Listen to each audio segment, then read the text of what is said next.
Honorable Deputy Speaker, sir, the Leader of the House, and all the honorable members of this august House. I also rise to support the motion of thanks to the address of the Governor, which was delivered on the 4th last. While supporting the address, I take this opportunity of extending my warm greetings to all the honorable distinguished members of this august House and to all the citizens of this state of Meghalaya and also the officers for the 50th year of independence of Meghalaya. So I congratulate the government for its sincere and complete efforts to bring about encouraging administration in the last 4 years. So while going through the contents of the governor, of the address of the governor, I must say that it has covered all the points of government activities for the last wonderful four years. And so while appreciating the governor's address, I beg to submit some of my observations for which government is to take action and implement. Honorable Speakers, Deputy Speaker, sir, with regards to the Home Department, I would like to praise the government that during 2021, the overall law and order situation in the state was peaceful. There were few blasts, IED blasts, triggered in Shillong, whereby attempts are made to disturb the peace.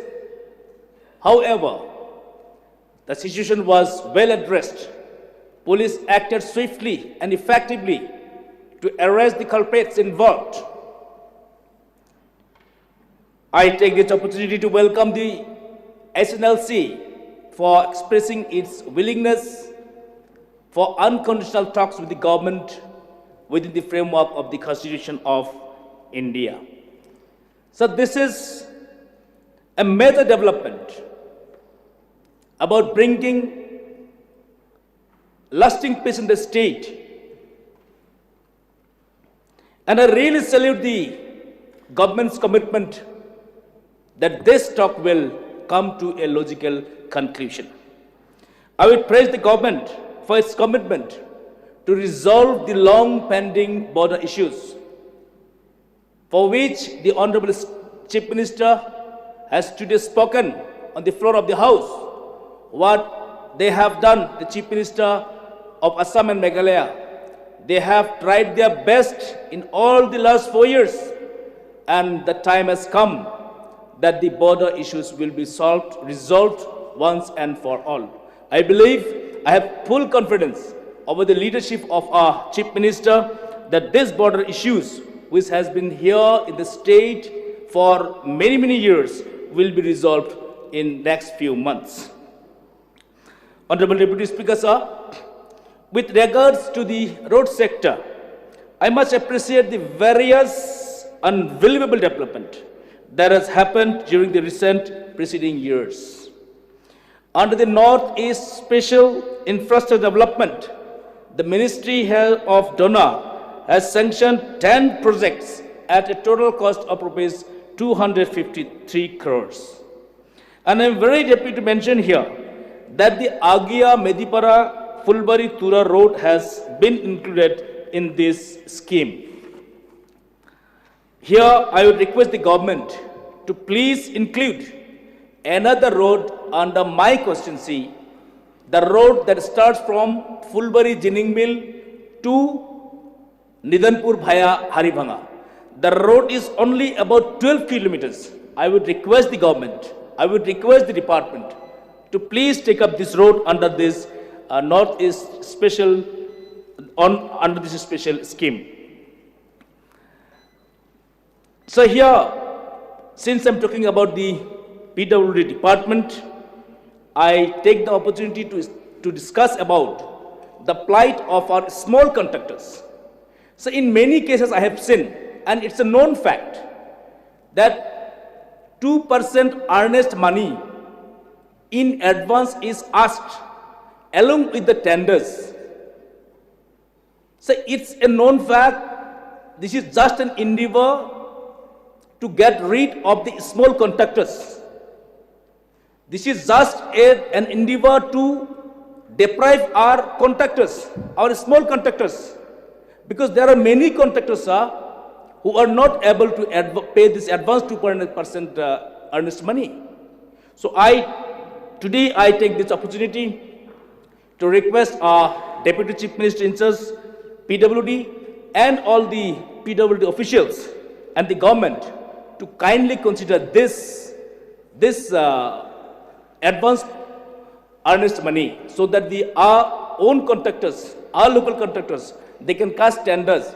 And I'm very sure, sir, after the contractors, small contractors, if they are allotted with the works, after getting the work orders, they can manage money in many ways, then they can complete the works. So this is my humble request to the department, to the Honorable Deputy Chief Minister, to kindly consider this earnest money, advance money. So here, I would just mention one thing, that this AMPT road, which is the lifeline of the people of plain belt of Garhwals, it was allotted to a big contractor. He is an Assam-based contractor. The work was allotted maybe 2 years back, but still the work process is very, very slow. That's what I mean to say, that what is the use of finding a big contractor who doesn't love our state? They are not doing the works. Had this work been allotted to some people from our area, Meghalaya, I think the work would have been completed by this now. So I request again and again to our Deputy Chief Minister to kindly look into this matter, sir.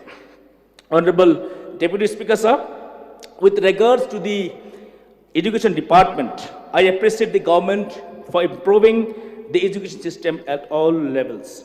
The process of setting up of 15 Eklavya Model Residential Schools have been taken. An additional of 24 Eklavya Model Residential Schools have been approved by the Ministry of Tribal Affairs during 2020-21.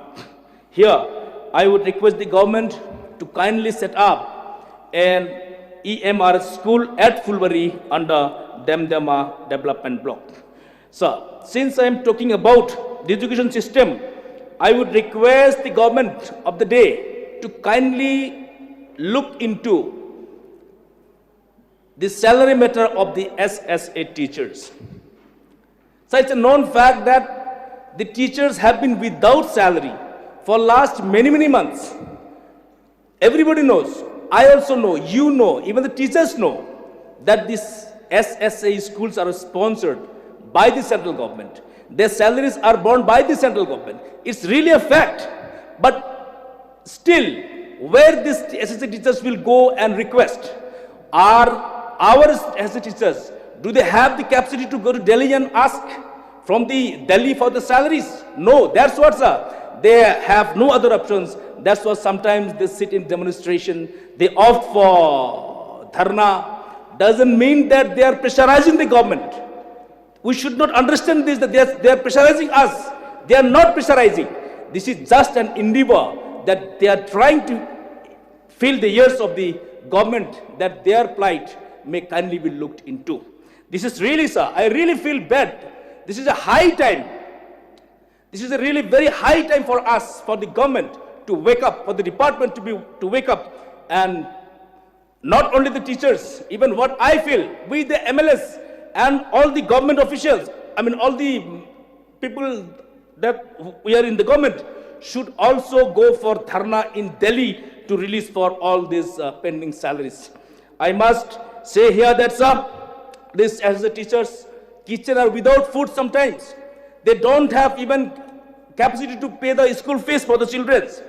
That's what, sir, I request the Honorable Chief Minister, the Education Department, to kindly view this matter very seriously, and I am very sure that if the government takes interest to release the salaries, then we can do it in a very short span of time. Honorable Speaker, sir, I really appreciate the government initiative for introduction and implementing the flagship focus program. The government has successfully completed 1 year of the implementation of the focus program, Under this program, the government is providing a support of 5,000 rupees to each farming household for undertaking agriculture-related activities.